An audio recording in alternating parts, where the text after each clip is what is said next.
ঢাকা ও এর আশেপাশে এলাকায় আকাশ আংশিক মেঘলা থাকতে পারে বলে জানিয়েছে আবহাওয়া অধিদপ্তর। সেই সঙ্গে বাড়তে পারে দিন ও রাতের তাপমাত্রা। বৃহস্পতিবার আবহাওয়ার 6 ঘন্টার পূর্বাভাসে এসব তথ্য জানানো হয়েছে। পূর্বাভাসে বলা হয়েছে ঢাকার আকাশ আংশিক মেঘলা থাকতে পারে, আবহাওয়া প্রায় শুষ্ক থাকতে পারে, সেই সঙ্গে দিনের তাপমাত্রা সামান্য বৃদ্ধি পেতে পারে। এ অবস্থায় বৃহস্পতিবার সারা দেশে রংপুর, ময়মনসিংহ, সিলেট বিভাগের দু এক জায়গায় অস্থায়ী দমকা হাওয়া, বজ্রসহ বৃষ্টি হতে পারে।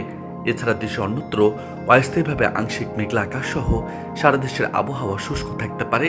দিন এবং রাতের তাপমাত্রা সামান্য বৃদ্ধি পেতে পারে। এছাড়া আগামীকাল শুক্রবার সন্ধ্যা 6টা থেকে পরবর্তী 24 ঘন্টায় সিলেট বিভাগের দু এক জায়গায় অস্থায়ীভাবে আংশিক মেঘলা আকাশ সহ দমকা হাওয়া, বজ্রসহ বৃষ্টি হতে পারে। এছাড়া দেশে অন্যত্র অস্থায়ী আংশিক মেঘলা আকাশ সহ আবহাওয়া সাধারণত শুষ্ক থাকতে পারে। সেই সঙ্গে সারা দেশের দিনের তাপমাত্রা সামান্য হ্রাস পেতে পারে এবং রাতের তাপমাত্রা সামান্য বৃদ্ধি পেতে পারে। আবহাওয়া অধিদপ্তর জানিয়েছে আগামী 5 দিনের আবহাওয়া তেমন কোনো উল্লেখযোগ্য পরিবর্তনের সম্ভাবনা নেই। নিউজ ডেস্ক, বার্তা 24।